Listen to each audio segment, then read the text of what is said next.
Hey, I'd just like to start by giving a warm welcome to everyone who's tuning in to One Earth Live. I'm here with Nina, someone who I've had the pleasure to get to know over the last 6 months and who's a beautiful young human, has a lot of interesting thoughts, and we've been talking a lot throughout this sort of time of transition.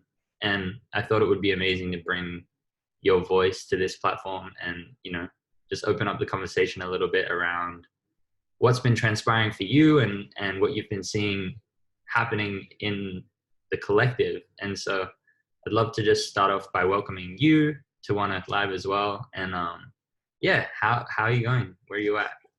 Yay, thank you. I'm so happy to be here. It feels like a real honor to be chatting with you about this topic, actually. But I think, like most people, it started off as, that thought of like, okay, wow, this is a really interesting time for us on this planet at the moment. And I think for me, I started getting really into the craziness of it all and researching so much and going down so many different rabbit holes. And through that time, I started to really take another step back and realize, I guess, again, what this collective moment was going through.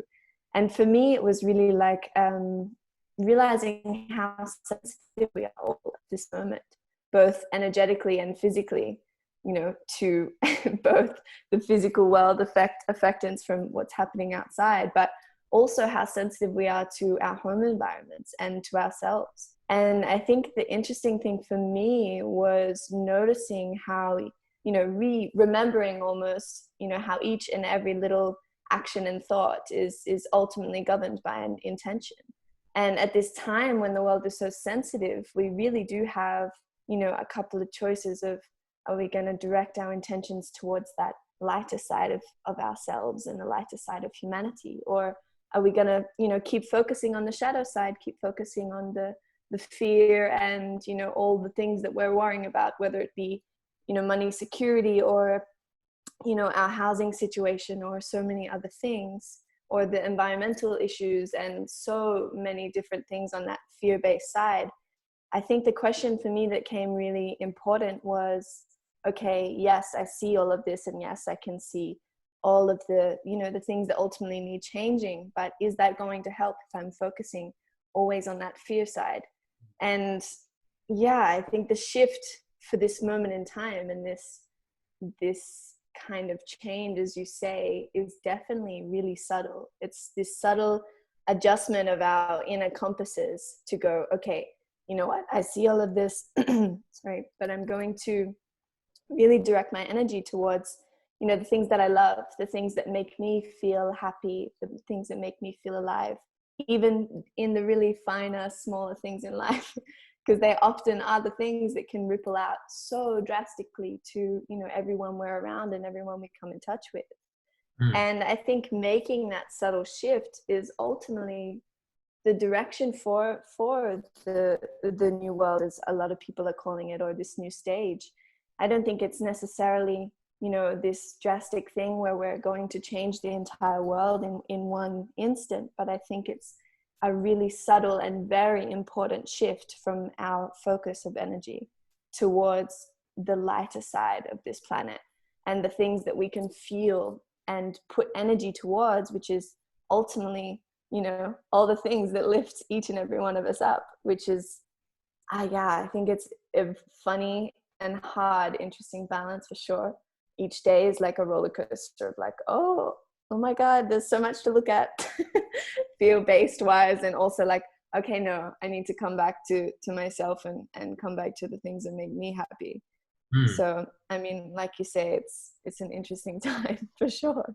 Yeah, I think there's such an energy that is really challenging as far as shifting that focus, because we're in a time where there's so much polarizing information and so many things drastic and terrifying, and so many things that are inspiring and an important invitation for us to step up. And I think, I'd be interested to hear, you talked about returning to that focus on the things that are positive and the way that we can cultivate and garner that inspiration in ourselves. I think that's been really key to people maintaining their Mm. mental health during this time. And just wondering, what are some of the things you found yourself putting your energy into or doing as practices to return to that positivity, to return to that inspiration and that liveliness? Yeah, definitely. I think that's definitely, I guess, the most important key is each and every one of us finding what that action is to bring us back to that place of stillness and that place of, settledness and clarity where we can redirect our focus. And for me, some of those practices has changed, but definitely committing to some kind of daily routine for myself, whether that be meditating in the morning and then, sitting outside with the tree and having a cup of tea, or maybe it's just, having a bit of movement in the morning, or finding a way to consciously create my breakfast, or just finding these tiny moments that we can find within ourselves stillness. And for me, I think what's been super important is starting my day with a way that I can come home to myself and a way that I can really stay centered then for the rest of the day. Because without that tiny moment in the morning, we find that, every conversation we have or every bit of news really does affect our compass so much more. And we're so less grounded in ourself if we haven't visited that space in the morning. So I think for me, definitely was like, okay, airplane mode on my phone at night, and like not checking that until like 10 o'clock the next day after I've, sat for meditation, or maybe gone for a walk, or, maybe painted or drawn or done something creative that just makes me come to this heart and this body before I like step into the family life of like, oh God, so much going on in the house, or so much on my phone. And I think when we have that space, then we really become more conscious in our day to go, okay, I need to stop now, take a moment, come back to that place before I keep going on with my day in this, uptight kind of stressed vibration. I think something really important you spoke to is finding those moments of intentionality throughout the day. It's like moments that you can drop in and reconnect with yourself and with the experience that you're having. Because I think that oftentimes diving into that and that reflection can be really challenging because we don't visit that place often enough. And it becomes this accumulated process that needs to occur, and it becomes larger and larger and larger to face. Be something that can eventually become really energetically draining and confronting as well. And I love what you said, finding ways to return home to yourself. It's weird that as we're all locked in our houses, it's easy to get really distant or disconnected. I feel like just through wanting to find an escape because the situation is so challenging for so many people. But yeah, that really landed for me. Like returning home to yourself, even when the time is so important. Definitely. I mean, actually, a funny thing happened the other day when I looked at my phone, and like next to the Telstra sign, it has like hashtag stay home. And I was like, that's such a funny thing that it has us like right in our faces all the time of, just these little signs that maybe are directing us back to that place. And I mean, it does take a lot of courage to sit with that place because, hiding in that spot is all the things that we push away and want to escape from. So, this time is also really about courage. I think regardless of our outside situation, we always have that space in us that we can go to. That's a safe haven. That's an anchored spot where we can sit in. And that's something special to remember as well. Yeah. Sure. Something that came up on another conversation I had was this idea of resiliency and how resilient the human spirit is. And I think you speak to that with needing to tap into that courage that we all have inside of us to sit with ourselves, because that is an act of courage. It's especially in a time when there's so many stresses that exist environmentally, spiritually, and physically. It can be so difficult to address that stuff. Sometimes it becomes such a a multifaceted space to try to dive into. And I think that it takes a lot of courage, and we need to tap into that resiliency in ourselves. And speaking of that, I think I'd love to hear some of the things that you've been seeing or tuning into that have been bringing you hope and, helping you feel inspired about, the humanities moving forward. Yeah, I think for me, definitely being around my family at this time is super interesting when I spend most of the time so far away from them.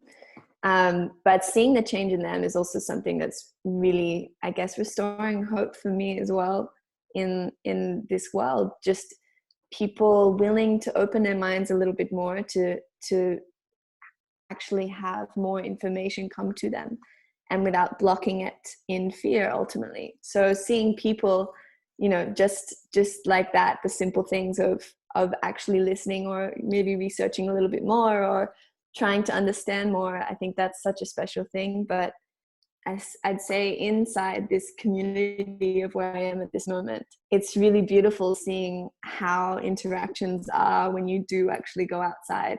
I think a lot of people are so much more grateful for human connection at this time as well. And that when they do come in contact with each other, even if it is 1.5 meters apart, it's really, really touching how deep people want to go with you straight away. Like they're there with you like, oh my God, yes, another human. Finally, we can chat and talk. But, and maybe on the surface level, it's just a little bit of, I guess, social deprivation. But like when you really see someone again, you are seeing each other properly for who each of you are. And it feels like, to me at this moment, there's almost less judgment. There's less, I guess, projections on whether you think someone is having a good life or is better than yours, or all of these different things. It feels that people are more so meeting each other just as each other. And I think that is a really incredible step, because if we can not only accept ourselves a little bit more, but ultimately the people in our community, then that just is this seed for the entire world ripple effect. So I think it's just the little things that I'm seeing, like people just being a little bit nicer is just amazing. Yeah. This global situation has been so unifying in a lot of ways, in the way that we're all implicated in this situation that's occurring. And I think that there is an opportunity arising for a deep cultivation of that unity and connection, and mutual respect and mutual acceptance of one another. And you've been seeing that in your community, and I've been seeing it proliferate as well. And something that I've been kind of exploring and wanting to bring up in these conversations is, what do you think it will take for that to continue? We're seeing it as a response to, you're saying potentially it's a response to social deprivation or some, overcorrection. And it's like, how do we continue to push our energy in that direction so that we can, yeah, like how do we stop that giant pendulum swing? Precisely. Yeah, I think there's a lot of things that can help us, but ultimately it's up to each and every one of us. And I think that's the activism that really needs to come forward now and be recognized as activism. Taking care of ourselves really is the most thing that we could do for this planet and this time. So after this, I think the shift that probably needs to happen a little bit is people feeling both comfortable and worthy that they are allowed to practice, and that their practice isn't classed as, not doing anything or not important. But taking care of ourselves is something that we need to hold on to, essentially. And if we can cultivate more of this, I guess, time of revisiting that home, then that is the seed for all of our growth globally. So I think for this next chapter in this crazy world is definitely helping each and every person we meet realize that they are worthy enough to, have that practice, or have that time that they can spend for themselves and not feel as though they're wasting their time, you know, on themselves. Because a lot of us are like, oh, no, I'm not worthy of spending time on myself. I have to give it to other things. So I think a step is definitely helping each and every one of the people we meet to remember that it's okay to, you know, take 10 minutes or an hour or 3 hours out of their day to focus on what they truly love, or focus on, you know, coming back to that place of stillness. And I think it's also a hard practice to cultivate because it's something a lot of people are scared of. But the thing that helps me restore faith in that is, again, coming back to how the community has changed at the moment. If more people are noticing the great effect of coming back to that still spot, then ultimately those people can help others remember that that's also okay to come back to that spot. So I really think it's going to be, the next stage is a really global kind of like activism for self-love almost, because otherwise it's so easy to go back, you know, to old patterns because it's what we're used to. It's also what's really comfortable in our lives. You know, we're not really stepping out of boundaries in that space. So it's easy. But if each and every one of us who has the awareness of that space can help, you know, just our family member or the next person that's sitting on the train to us, is like, that is the cultivation for a global movement that can, you know, eradicate all the things that is a struggle at this time, I think. Yeah, I think we see at throughout this crisis how important our health is, right? And everyone's being told over and over and again, you know, take your health and the health of your community into consideration. And I think it's really important that we take that lesson and move forward holding that dear, you know, and close to us. What you're talking about is really about being mindful and cultivating that spiritual health and that inner health as well as your physical, you know, which, yeah, seems absolutely crucial. And I think that this is an explicit invitation to prioritize that. Yeah, I feel like that is a really powerful vision for the future. And I think, yeah, it feels really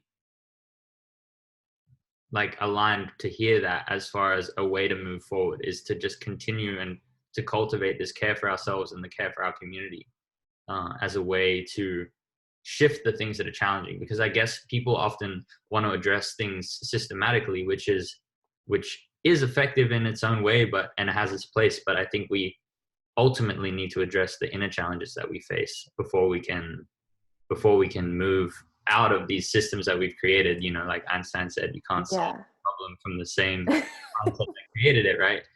So, yeah, I guess seeing this as a shift for our collective paradigm is really the way forward. And yeah, I appreciate you.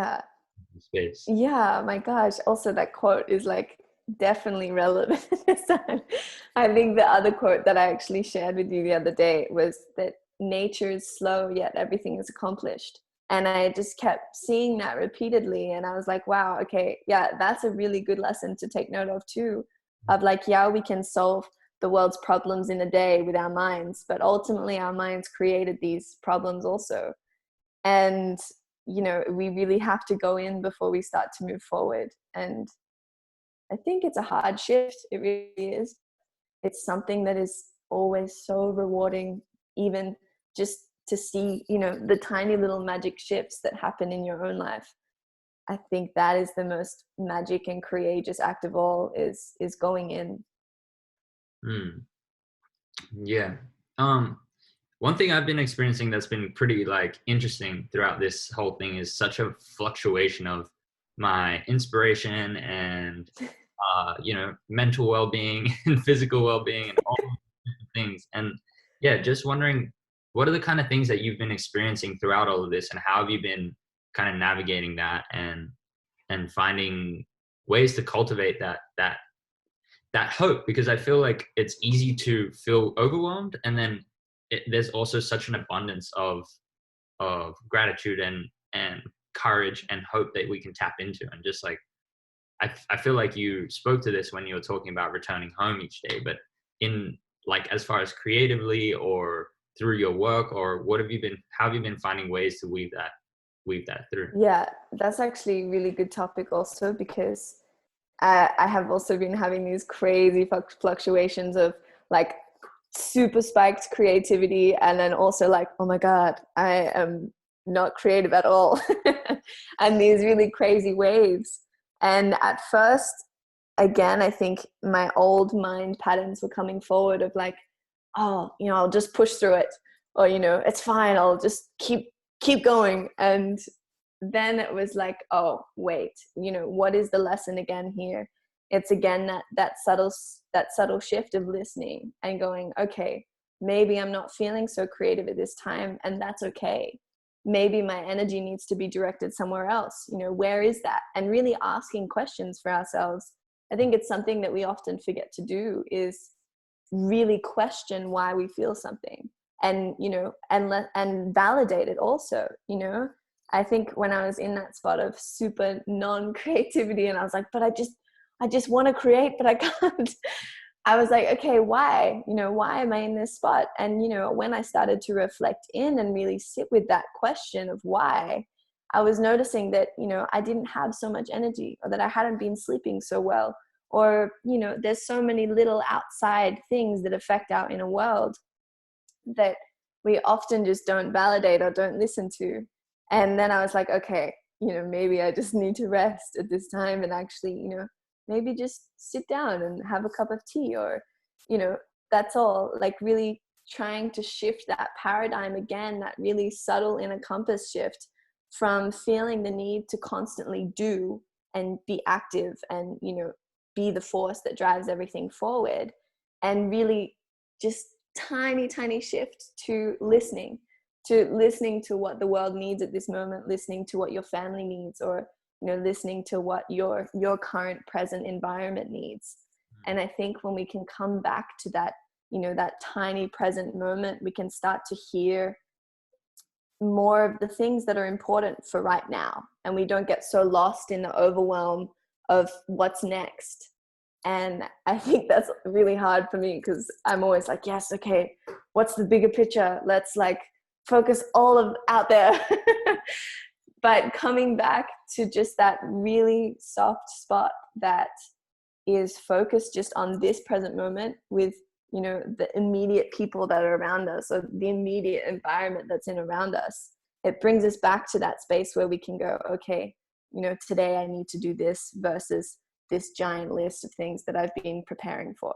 And when we start to do that, we come into this flow again, where ultimately our creativity feels that it's worthy again to come out, and it's not being blocked by all of these set rules and list things that we focus on in the future.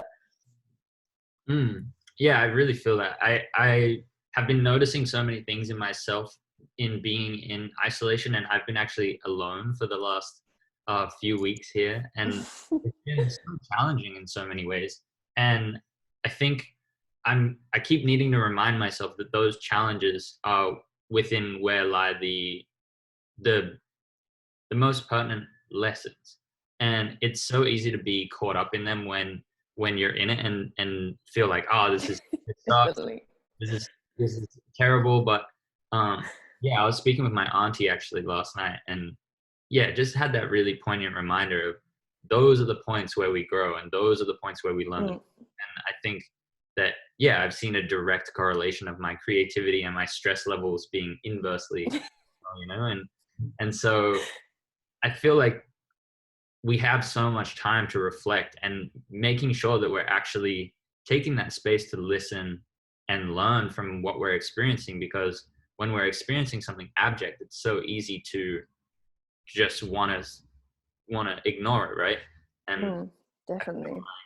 Yeah, what you're speaking to is so important, as far as that's wherein the lessons lie. And and cultivating that exactly. So crucial, and that all comes from presence. So it's about, how do you find those ways to drop in throughout the day? Yeah, to come back. Yeah, I really feel that. And Yeah, definitely. I think, yeah, I mean, what you spoke to just there is like so important of remembering that, even when we do feel in this really dark time and we're in this like shady spot of the mind and the soul, and we just want to like just watch Netflix for like 19 hours in the day just to escape it all. I think they're the moments that it's hard to, but we have to remind ourselves that they're the important ones. That's where all the stuff is. That's where all of our fears, all of our past traumas, all of our everything that we've experienced in this life is all hidden there. And, it's always so much more scarier like looking at them than it is actually being with them. Like if you start to feel, a shadow creep up, you're like, oh my God, no, I can't do it. And then as soon as it's there and it's with you and you let it come to you, it's like, wow, what was I so scared of? Like, this is totally fine. Like, oh, okay, little buddy, it's all right. But, we're going to let go of you now. And now I'm going to focus on the lighter things. Yeah. It's a wild process. I feel like I've really been going through a lot of that in the last few weeks, just really feeling those things in me that caused me to want to run away, and cultivating that courage to face them, like yeah. And it's wild. It's true. Like once you sit with it, you realize that it's just a part of yourself that is calling out for something or needing something. And Yeah. and yeah, sitting with that and acknowledging that is something that's been incredibly profound in my own journey. And I think that throughout this time, I've been finding myself slipping between this, like I said, these cycles of acknowledging that and being present with that, and then just being completely avoidant and needing to like trying to run away as quickly as I possibly can. Yeah. Yeah, I guess I'd love to like wrap up the conversation around talking about what you kind of want to see moving forward for the world, for yourself. How we walk forward from this in a way where we can enter a more thriving, gracious and egalitarian world. Just like what are some of your hopes for the future, I guess? I think some of my hopes for the future are definitely around people remembering this time and remembering what it meant to them. And I think that's a really important thing to take away, is when we do, break this isolation and we break this this time, that we can maybe write down or really focus on, what this time meant for us, and really ask ourselves, what did we learn from this situation, or what did I feel shift in myself? And just remembering that can always bring us back to that intention of what we want to bring forward. And like sometimes we really do have to remember something before we take it another step forward, away from a time. And yeah, I think my hopes are definitely just towards people remembering that, they are worthy enough to have that time for themselves. Because if we all decide that that's okay, then we can all move from that place of just a little bit more presence that allows us to, be nicer to the person next to us, or start a garden, or give vegetables to someone else, or, drive our car less, or so many little things and projects that if, how many people, 7 billion plus people in the world, maybe tried to just shift a little bit more to the things that they loved, the world ultimately shift pretty drastically, I'd say. And so my hope is definitely just like self-love for the win, and just true activism and courage to, really be nice to ourselves and to the people we meet. Is like, wow, we think it's so boring, but really it's really awesome. Yeah, it really is such a key. And I think what you mentioned as far as us taking stock of this situation is so important on a personal and developmental level, and also just as humanity, to be able to create systems which are more effective and resilient in dealing with crises like this. And absolutely, I think that that remembering of and cultivating good relationships with ourselves and with each other is at the root of everything. And it's Yeah. and And we just like to speak to that resilience that you say about the new world, I guess, coming forth, is that when we do have that just a little bit more clarity, we can begin to create new systems that ultimately work much better than the one we're in now. New systems that can help, you know, most of our population thrive and everyone kind of level up in a way. And with more clarity, we can begin to take in, you know, every single person, every single bit of life, both animal and both earth, you know, into the equation, rather than, you know, pushing out things to keep it focused on one tiny little pinpoint. And that clarity is really where we can begin to build, you know, plant the seed ultimately for an entire new world, in a sense. But, you know, that clarity takes some courage to go back into here. yeah, it's really, really critical to do that work. And I think we need this kind of mitigation and adaptation happening simultaneously, right? We need to be addressing the critical issues that are like existentially threatening, i.e. the virus, climate change, and the, you know, dependence on fossil fuels and all these kind of things. But in the absence of that adaptation, that inner work, that will be in vain. So I think it's so important that we create these things in harmony with one another, like a plant growing, you know, like addressing exactly. making sure the leaves and the branches are healthy so they can synthesize and, you know, create the nutrients we need. Yeah, I really have enjoyed speaking with you. I so Yeah, me too. I'm super grateful for this time. yeah, I really appreciate you lending your thoughts and ideas and your beautiful perspective and bringing like this side of the conversation in, because it's so critical, I think. And yeah, I'd just like to extend my gratitude to you. Thanks to everyone who's watching on One Earth Live. Yes, thank you. Check out the other content. We have a bunch of great interviews and content, and the live streams popping up, so go check it out.